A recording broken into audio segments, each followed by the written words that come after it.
Hey guys, welcome back to my YouTube channel. 2 हफ्ते बाद एक ऐसा वीडियो जो मैं नहीं चाहता था कि मैं इसे अपलोड करूं, बट अनफॉर्चुनेटली मुझे ये वीडियो अपलोड करना पड़ रहा है।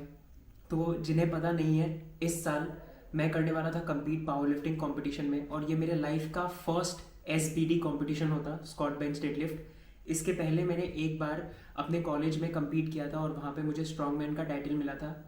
That was around 7 to 8 years अगो। और उसके बाद this was the first time जब मुझे सच में compete करना था। और मैं आपको बता नहीं सकता कि ये मोमेंट या फिर ये इवेंट मेरे लिए कितना कितना ज़्यादा इम्पोर्टेंट था। मैं पिछले 2 साल से भरा पड़ा था और मुझे compete करना था, बट किसी रीज़न के वजह से जब मैं लास्ट टू ईयर सॉरी, जब मैं मुंबई गया था, तो वहाँ पे मुझे कास्टिंग डायरेक्टर्स ने बोला कि इतना मसल हमें तुम्हारे बॉडी में नहीं चाहिए, तो ये सब मसल ड्रॉप कर दो। और फिर मैंने स्क्वाट बेंच डेडलिफ्ट करना बंद कर दिया था, जिसकी वजह से मेरे नंबर काफ़ी थे, नीचे चले गए थे। और फिर मैं लास्ट ईयर वापस आया और मैंने वर्कआउट शुरू की, but then something happened in my personal life.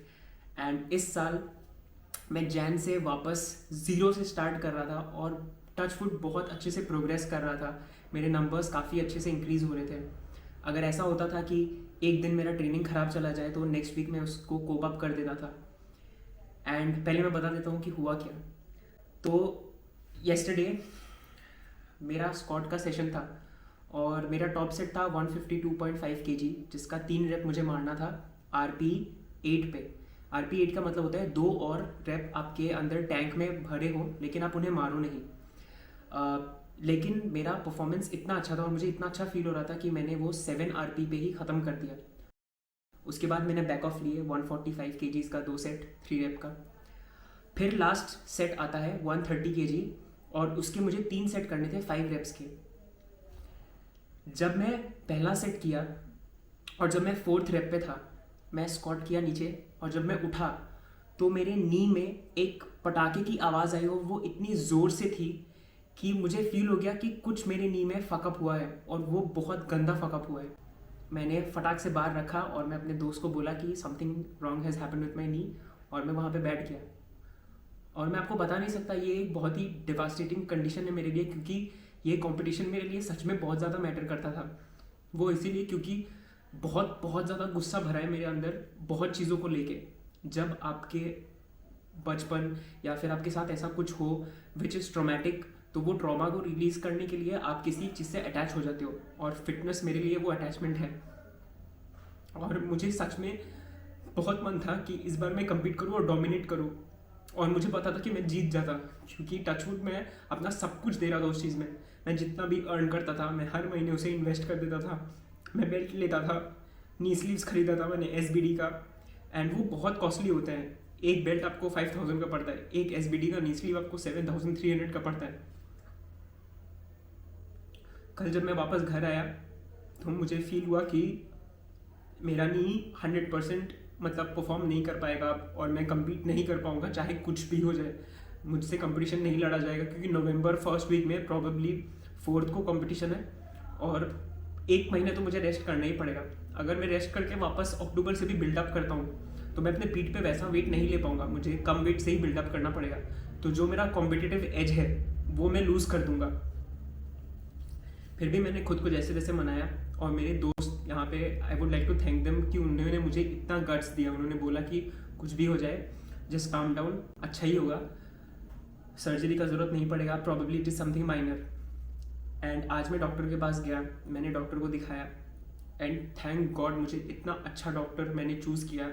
उनका नाम है डॉक्टर जाकिर हुसैन। उन्होंने मुझे बहुत ज़्यादा होप दिया। उन्होंने बोला कि ऐसा कुछ हुआ नहीं है, तुम 2 हफ्ते रेस्ट करो, उसके बाद तुमको अगर मन जाता है तुम फिर से धीरे धीरे स्टार्ट कर सकते हो, जस्ट कुछ नी स्ट्रेंथनिंग एक्सरसाइज करना। सो बेसिकली क्या हुआ है, अगर आप इस एरिया में देखोगे तो यहाँ पे आपका नी ऐसे होता है और साइड में अटैचमेंट्स होते हैं दोनों तरफ। तो यहाँ का जो अटैचमेंट है, यहाँ पे प्रॉबेबली मुझे ऐसा लगता है कि एक टीयर हुआ है, और यहाँ पे बहुत ज़्यादा वो चीज़ फूल गई है, स्वॉलोइंग हो गई है, और यहाँ पे फ्लूइड क्रिएट हो गया है। तो उसने मुझे दवा दी, उसने बोला कि तुम अच्छे से इस दवाई को कंज्यूम करो, और प्रॉबेबली सब कुछ ठीक हो जाएगा। And he give me a lot of strength, जिसके बाद मुझे थोड़ा सा एक साहस आया। देखिए, आप कितनी भी टफ क्यों ना हो, जब आपके साथ ऐसा कुछ होता है मिस हैपनिंग, तो आपका पहला इम्पल्स यही होता है कि मैं ख़त्म हो गया, सब कुछ ख़त्म हो गया। और कल मेरे साथ यही हो रहा था। कल रात तक मेरे दोस्त मेरे घर पे बैठे हुए थे, लेकिन जैसे ही वो लोग गए मुझे फील हुआ कि मैंने जिस चीज़ में अपना 8 महीना लगाया है, हर एक दिन सोते उठते जागते मैं सिर्फ स्क्वाट बेंच डेडलिफ्ट यही सोच रहा था। और लोग कभी, जो लोग खेलते नहीं है या फिर जो लोग लिफ्ट हैवी नहीं करते, उन लोग को कभी समझ में नहीं आएगा कि हैवी लिफ्ट करना हमारे लिए क्या होता है। आप, इट इज़ वेरी इजी कि आप किसी को देखो और ताना मार दो, ये बहुत हैवी लिफ्ट करा था, इसकी गांड फट गई, इसके नी में इंजरी आ गया। लेकिन जब आप वहाँ पे जाओगे और जब आप उठाओगे, तब आपको फील होगा कि वो चीज़ कितना ज़्यादा इंपॉर्टेंट होता है, और स्पेशली मेरे लिए जो कि इमोशनली इतना ज़्यादा कनेक्टेड है। So having all this said, squat bench deadlift में एक और इवेंट होता है जो सिर्फ बेंच प्रेस का होता है, और मैं वो इवेंट खेलने वाला हूँ। आने वाले वीडियोस में मैं पूरे एपिसोड्स को प्रॉपर तरीके से शूट करके ये वीडियो डालने वाला हूँ। मेरे दिमाग में बहुत कुछ था पावर लिफ्टिंग को लेके, मैं बहुत अच्छा कंटेंट डालना चाहता था, और मेरा लिटरली मन टूट चुका है, पर फिर भी मैं खुद को कलेक्ट करूँगा और मैं सिर्फ बेंच प्रेस पे ही फोकस करूँगा, और मैं बेंच प्रेस को फाड़ने वाला हूँ। मुझे ये पता है कि अगर मैं 1 डायमेंशनल फोकस रखूँ तो मैं ऐसे नंबर्स हिट कर सकता हूँ जो मैंने खुद से भी एक्सपेक्ट ना किए हों, और अब मैं यही करने वाला हूँ।